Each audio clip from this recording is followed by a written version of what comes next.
그다음에 이제 변수에 대한 내용을 좀 설명을 드릴게요. 그전에 하나의 예시를 좀 설명을 드릴 건데 여러분들 이제 오락실에 가시면 이제 두더지 게임 많이 해 보셨을 거예요. 그러면 두더지 게임을 하게 되면 이제 잡았을 때 카운팅 되는 걸 여러분들 눈으로 볼 수가 있죠. 기기에서 인제 LED 판으로 출력이 되고 있으니까. 그래서 이 잡을 때마다의 횟수가 계속해서 증가가 되는 걸 알 수가 있죠. 그런데 이 프로그램은 어떻게 해서 이 잡은 횟수를 카운팅해서 알려주는지 궁금하지 않으세요?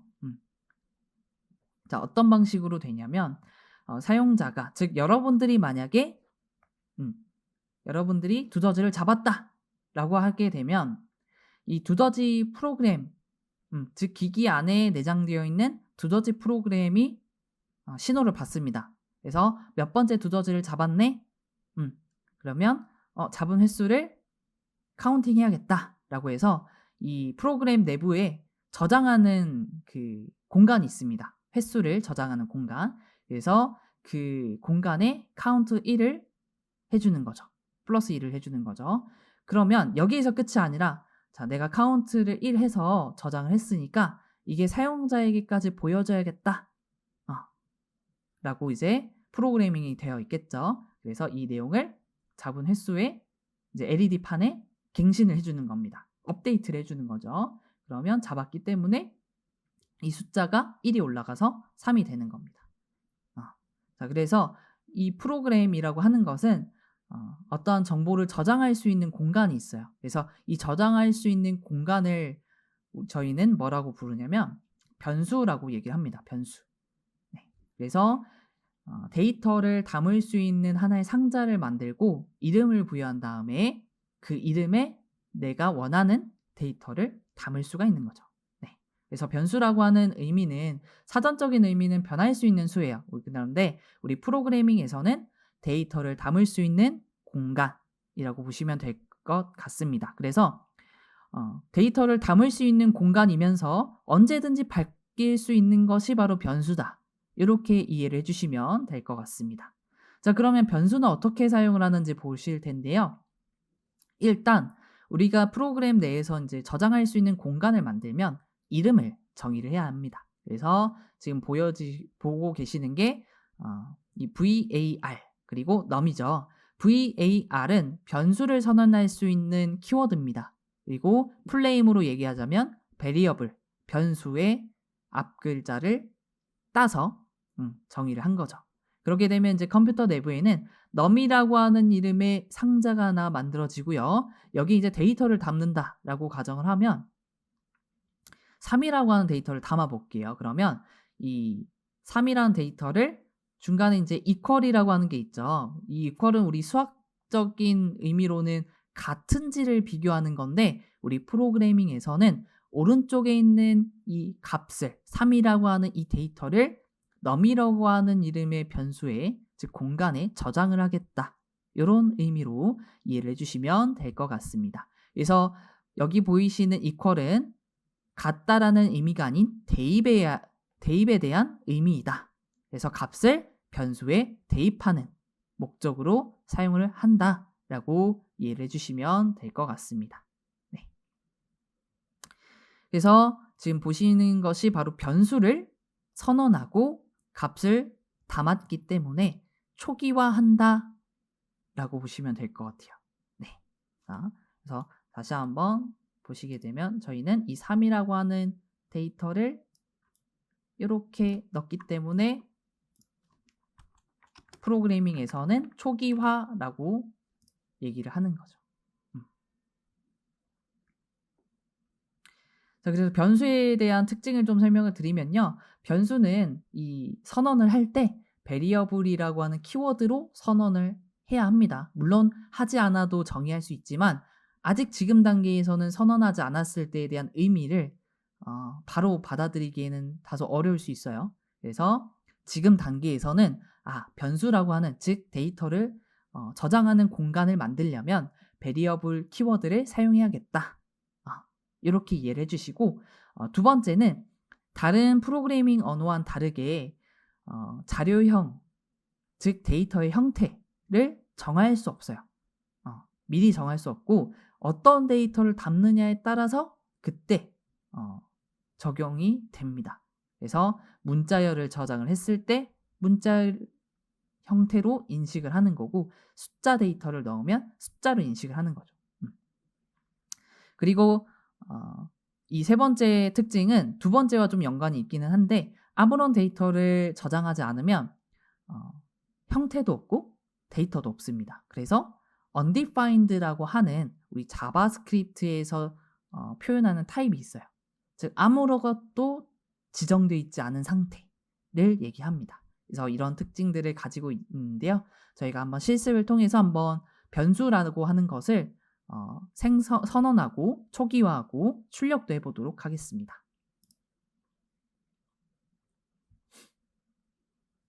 네, 바로 아래쪽으로 넘어오셔서요. 변수 선언이라고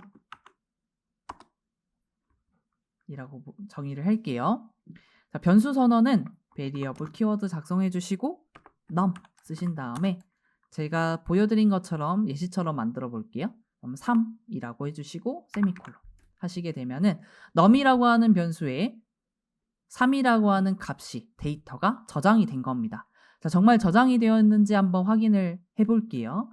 그래서 우리 위에서 배운 출력 기능 중에 콘솔 로그를 활용하겠습니다.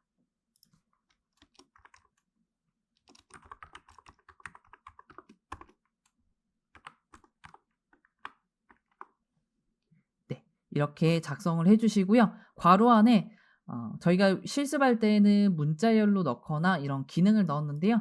변수를 정의하셨다면 변수를 담으실 수 있어요. 그래서 열려있는 브라우저를 열어주시고 띄워주시고 다시 개발자 도구창으로 넘어가 볼게요. 자, 키보드에서 F12를 눌러주시게 되면요. 이렇게 숫자 3이 출력되어 있는 걸 확인할 수 있습니다. 네, 자, 그래서 왼쪽에서 이렇게 자, num이라고 하는 이름의 변수가 있고 여기 있는 3이 있죠. 3이라고 하는 데이터를 이렇게 담았기 때문에 이 상자 안에는 3이 들어있는 거예요. 그래서 이 3이라고 하는 숫자를 콘솔 로그를 통해서 출력을 하는 거죠. 그래서 지금 보시는 웹페이지에 출력이 되고 있는 겁니다. 네. 자, 그래서 이렇게 변수를 선언할 수 있고요. 사실 이제 선언과 동시에 저희는 뭘 한 거냐면 초기화까지 같이 했다라고 봐주시면 돼요. 초기화. 본래 이제 선언이라고 하면 어떻게 되냐면 잠깐 이 구조를 분리를 해볼게요. 자, 이 부분까지가 변수 선언이고요. num에 3을 담겠다라고 하는 것은 변수 초기화라고 보시면 되겠습니다. 그래서 이렇게 나누어서 할 수도 있지만 동시에 선언과 동시에 초기화도 한 번에 하실 수 있다. 그래서 이렇게 나눠 놓은 이유는 값을 바로 넣어서 활용하는 경우도 있고 혹은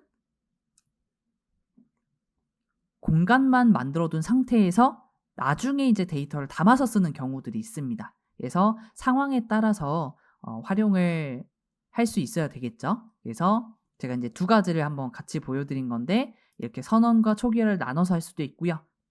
그 다음에 위에도 다시 한번 기록을 해둘게요. 주석으로. 자,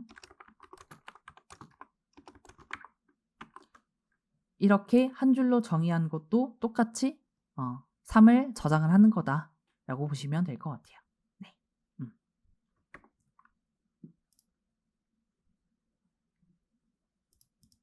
자, 그 다음에 이제 변수에 대한 선언이나 초기화하는 부분 한번 설명을 드렸고요.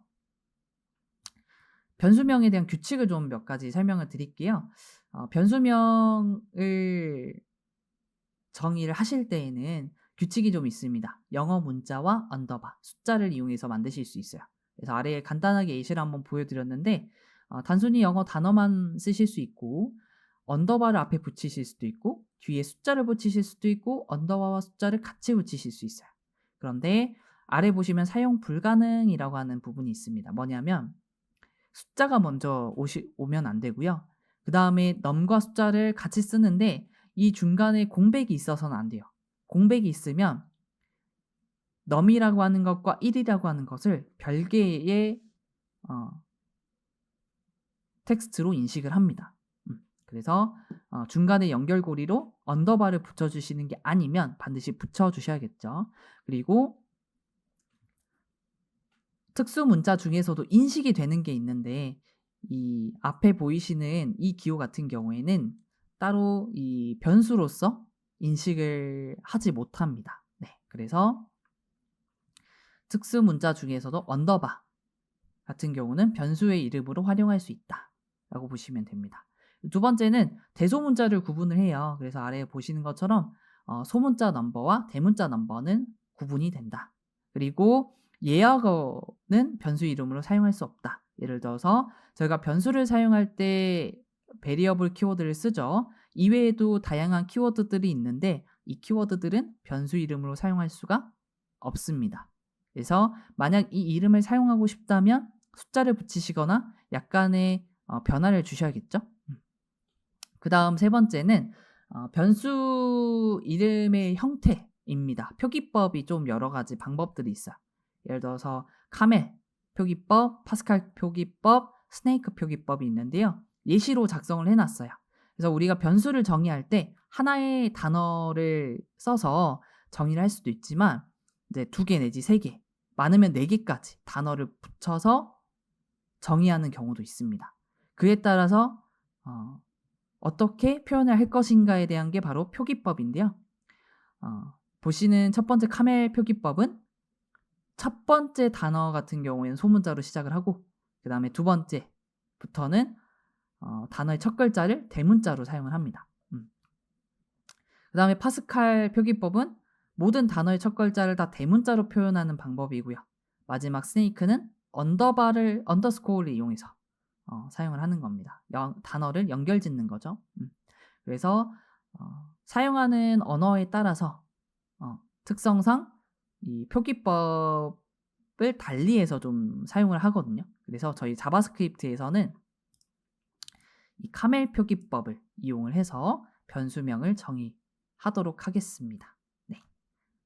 혹시 저는 이 표기법이 잘 눈에 익히지 않습니다 라고 한다면 오른쪽에 있는 파스칼 표기법이나 스네이크 표기법으로 쓰셔도 무방하겠습니다. 그리고 마지막으로 가장 중요한 것은 제가 별표도 3개를 표기를 했는데 의미 있게 작성을 해야 된다.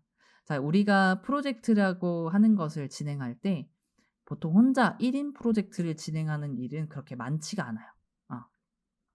보통 이제 여러 팀원들과 같이 협업해서 진행을 하죠. 그랬을 때 나만이 알 수 있는 어떤 이름으로 정의를 한다면 다른 팀원이 봤을 때, 상대방이 봤을 때 이 변수는 어떤 정보를 저장하는 변수이지? 라고 물음표를 띄게 됩니다. 그래서 설명을 반드시 해줘야 인지를 하게 되는 거죠. 예를 들어서 저는 숫자를 저장한다 라고 해서 그냥 편하게 A라고 했어요. 그리고 여기에는 무조건 숫자가 들어오게 여러분들이 만들었다라고 가정을 할게요. 그럼 다른 사람이 봤을 때 이 A라는 변수명을 보면 이게 어떤 타입의 값을 저장을 하지? 어떤 종류의 값을 저장하는 거지? 라고 의문을 갖는 거죠. 근데 만약에 여러분들이 A라고 하시는 것이 아니라 num 또는 number라고 정의를 하시면 이름만 봤을 때 이건 숫자를 저장하는 변수구나 라고 인지를 할 수가 있는 거죠. 그래서 반드시 의미 있게 작성하시는 것이 중요하다. 근데 사실 이게 되게 어려운 일이에요. 현업에 있는 개발자 분들도 이름을 짓는데 상당히 애를 먹습니다. 그래서 의미 있는 이름을 짓는 건 어렵긴 하지만 되도록 좀 이해할 수 있는 이름으로 작성을 해주시면 되겠습니다.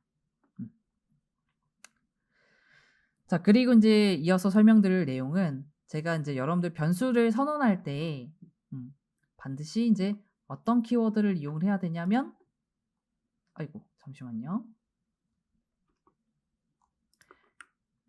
변수를 선언할 때 베리어블 키워드를 사용을 해야 된다라고 설명드렸어요. 근데 이 자바스크립트의 표준 아닌 에크마스크립트 있죠. 지난 시간에 역사에 대한 부분을 설명하면서 말씀드렸는데 모든 스크립트 언어의 표준안이라고 보시면 돼요. 이 표준안에서 새로운 변수를 정의하는 키워드를 만들어냈어요. 그래서 베리어블 키워드가 아닌 다른 새로운 키워드를 만들어냈고 저희는 이제 그 두 가지 키워드를 사용을 해 나갈 거예요. 그래서 잠깐 이제 설명은 드리긴 했는데 이 키워드도 지금까지 쓰는 곳은 있기는 합니다. 하지만 점차 이 새로 나온 키워드로 많이 전향을 해서 사용하기 때문에 그래도 한번 설명을 드린 거고 앞으로는 저희 이 새로운 키워드로 변수를 정의해 나갈 예정입니다. 그래서 소개를 해드리면요. let이라고 하는 것과 const가 있습니다. 그래서 기존에는 상수를 선언하는 키워드는 없었어요. 그래서 이번에 상수를 선언하는 것과 변수를 선언하는 두 가지 키워드를 발표를 하게 됩니다. 자, 그래서 이 두 가지에 대한 특징을 한번 설명을 드릴 건데요. 자, 먼저 기존에 사용했던 베리어블 키워드는 변수 이름을 똑같이 선언을 할 수 있는 특징이 있습니다. 그래서 선언을 하게 되면 아무 문제 없이 사용이 되고 값도 새롭게 할당을 할 수 있는 거죠. 자, 그런데 이제 이 특성 때문에 이제 문제가 생기는 건 만약에 여러분들이 프로그램 하나 만드는데 한 10,000줄 정도를 작성을 했다라고 볼게요. 그 10,000줄에서 그 사이사이에 이제 변수명을 정의하실 건데 이제 변수명을 정의하다 보면 내가 이 변수명을 사용을 했는지 안 했는지 파악을 바로 하기가 사실 어렵습니다. 그래서 개발을 하다 보면 그냥 이름을 써요. 작성을 합니다. 그러면 예를 들어서 똑같은 이름으로 정의했다라고 하면 마지막에 선언된 그 변수의 값이 프로그램에 반영이 되는 거죠. 그랬을 때 만약 자료형이 틀리게 되는 경우에는 프로그램 동작이 안 될 수 있어요. 오류를 일으킬 수 있습니다. 그래서 사실 기존의 이 베리어블 키워드는 그런 문제점들을 좀 가지고 있는 거죠.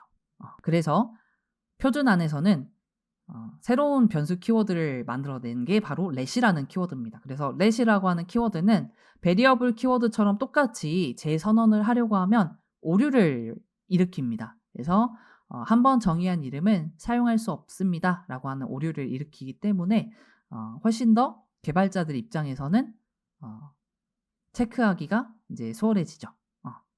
이미 존재한 이름이구나. 그래서 다른 이름으로 써야겠다라고 하는 인식이 생기는 거죠.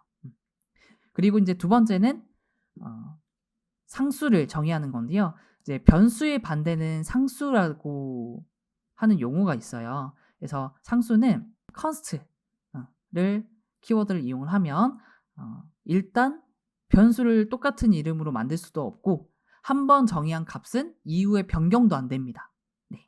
그래서 이 키워드는 나중에 이제 클래스라고 하는 개념, 뭐 돔이라고 하는 개념에서 변하면 안 되는 변수들이 이제 조금씩 이제 만들어지게 돼요. 그래서 그런 변수들을 정의할 때 사용을 하기 때문에 뒤에서 또 설명을 드리도록 하겠습니다. 그래서 기존에 저희가 작성한 파일에서 정의를 한번 해볼게요. 자, 위에 있는 이 코드는 주석 처리하도록 하겠습니다. 그리고 아래쪽에서 let const를 활용한 변수 선언 및 초기화를 해보도록 하겠습니다. 그래서 let이라고 하는 키워드는 그대로 써주시면 되고요.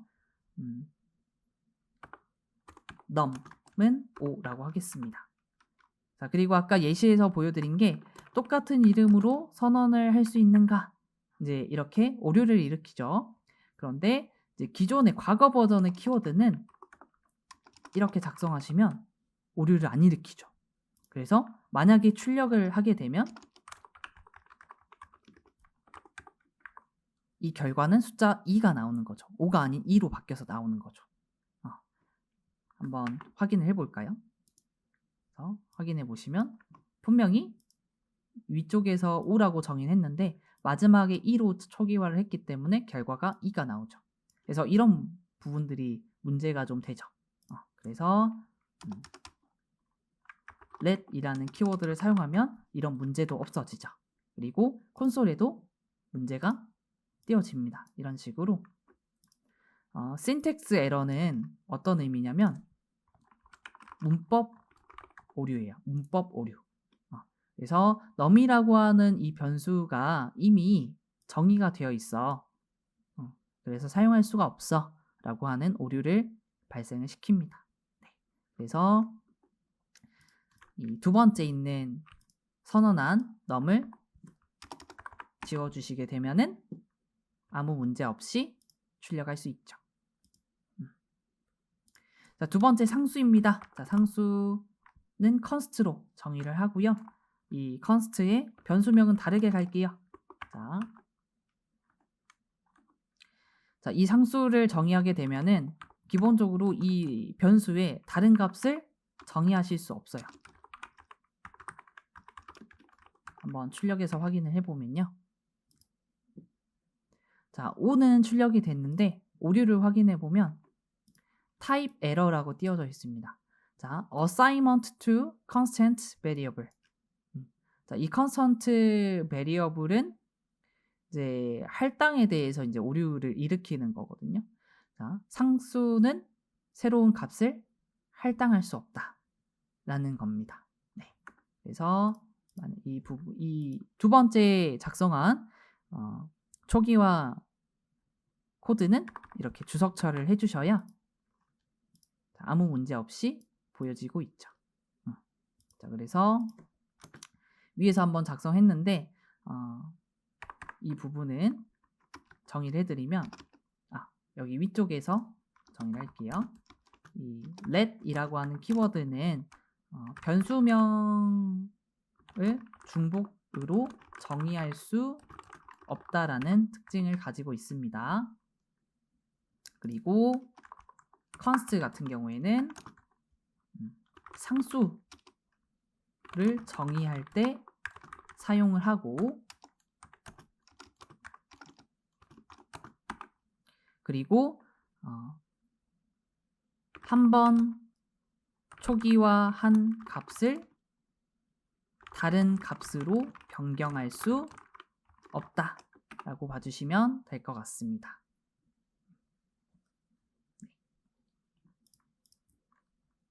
자, 이렇게 해서 저희가 변수를 선언할 때 variable, let, const 세 가지를 한번 살펴보았는데요. 이 중에서 저희는 let const를 이용해서 사용을 해 나갈 거다라고 봐주시면 됩니다. 그래서 이 variable에 대한 키워드가 왜 중복돼서 선언이 되고 실행이 되는지는 뒤에서 한 번 더 말씀을 드리도록 하겠습니다. 자, 그럼 이제 저희 실습 문제 하나를 풀어보고 마무리하도록 할게요. 자, 이름을 입력을 받아서 바로 출력을 하는 겁니다. 근데 우리가 이거를 한번 해보긴 했어요. 근데 변수를 활용해서는 해보지 않았기 때문에 한번 같이 진행해 보도록 하겠습니다. 자, 만들어져 있는 코드는 주석 처리, 잠시만요. 이건 뒤로 가게 하고 저희 새로운 파일을 만들게요. 실습 파일을. 자, 다시 이제 익스플로러를 열어주신 다음에 마우스 오른쪽 클릭해서 new 파일 눌러주시고 2차시 언더바 실습.html 그래서 느낌표 해서 만들어 주실게요. 자, 파일명은 여기 확인하시면 되겠죠? 자, 그 다음에 저희가 자바스크립트 코드를 작성하려면 어떻게 해야 된다고 했죠? 바로 바디 태그 안에 스크립트 태그를 만들어야 된다. 그래서 이 안에서 작성할 수 있다라는 거죠. 자, 그래서 지금 저희가 실습하려고 하는 부분은 사용자로부터 입력을 받아야 됩니다. 그러면 저희는 이제 프롬프트를 이용해야죠. 프롬프트.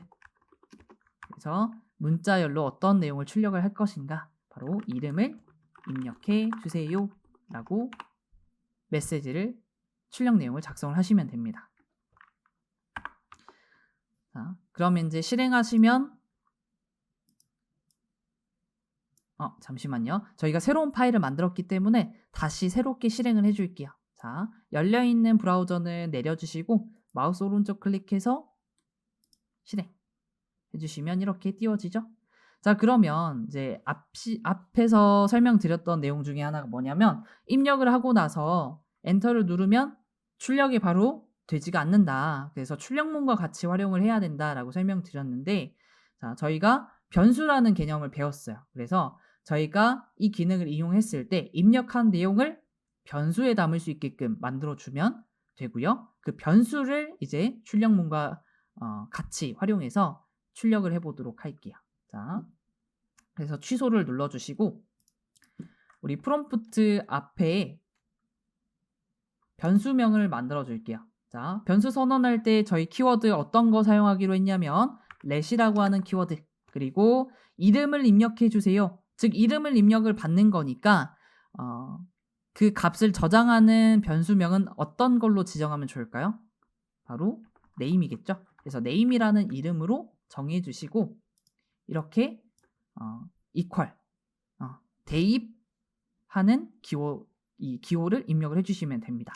그러면 예를 들어서 우리가 이 기능을 통해서 저스틴이라고 하는 값을 받았다. 그러면 name이라고 하는 이 공간에 저스틴이라고 하는 값을 이렇게 담아주겠다. 그러면 이 안에는 값이 저스틴이 들어있게 되는 거예요. 자, 그래서 실제로 정말 들어가는지 우리가 출력문을 만들어서 확인을 해보겠습니다. 자, 그래서 엔터를 눌러주시고요. 자, 콘솔 로그를 제가 직접 다 쓰기는 했는데 간단하게 만들 수 있는 방법을 알려드릴게요. 바로 로그 작성해 주시고 엔터를 딱 눌러주시면 자동 완성되죠. 그래서 이 자동 완성 기능을 잘 활용하시면 좋습니다. 자, 그 다음에 우리가 출력하는 내용이 단순히 이름만 나오는 것이 아니라, 자, 여기 이 사이에 값이 있고 나머지는 이렇게 고정되어 있는 문자열이 있네요. 자, 이걸 어떻게 출력하는지를 한번 볼게요. 자, 먼저 문자열을 입력을 해주시고